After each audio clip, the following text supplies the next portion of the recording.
एवढा मोठा केक तुम्ही कधी बघितलाय काय? नाही? मग चला की धावतो. आम्ही आलोय मुंबईमध्ये काला घोडा आर्ट फेस्टिवल बघायला. आणि ह्यो आहे बघा तो काला घोडा, ज्याला बघाय आम्ही एवढ्या लांब आलोय. मग तिकीट काढलं आणि तिकीट काय फ्री होतं, त्यामुळे काय अडचणच नाही. मग डायरेक्ट आत घुसलो आणि आत गेल्यावर आम्हाला नुसतं घोडच बघायला मिळालं. ह्यो बघा मेकॅनिकल घोडा, ह्यो पोत्याचा घोडा, ह्यो पत्र्याचा घोडा, ह्यो रेल्वेचा घोडा, ह्यो लोखंडी घोडा, ह्यो रंगीत घोडा, ह्यो पक्का असणारा घोडा आणि मध्येच एक मोठा आरसा आणि एक आरशात बघतेला घोडा आणि एक आरशाचा बनवलेला घोडा, एक हायब्रिड घोडा, पुढं पण घोडा, इकडं पण घोडा, तिकडं पण घोडा, सगळीकडे नुसतं घोडच घोड. आणि घोडं बघून तर मला असं तरी तर मसाज सुद्धा करून देतात बघा. आणि या मोठ्या केकचा विषय म्हणजे ह्यो फक्त या दादांसाठी होता. घोडं ते बघून झाल्यावर तुम्ही इथं शॉपिंग सुद्धा करू शकताय आणि इथं घेण्यासारखं पण ढीक काय काय. खरं आधीच आमचं बजेट टाईट, मग आम्ही काय घेतोय तेव्हा. ते सगळं बघून झाल्यावर इथं साईडला जहागीर आर्ट गॅलरी म्हणून पण आहे. मग आता आलोय तर म्हणलं हे पण बघून घेऊया. बाहेर जरा लईच ऊन लागालत म्हणून इथंच एसी मध्ये अर्धा तास फिरत होतो. तिथनं बाहेर पडलो तर तिथंच आर्ट प्लाझा गॅलरी दिसली. आज म्हणलं सुट्टी द्यायची नाही,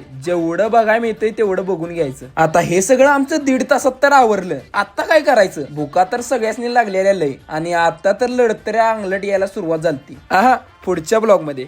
आता काय निवांतच.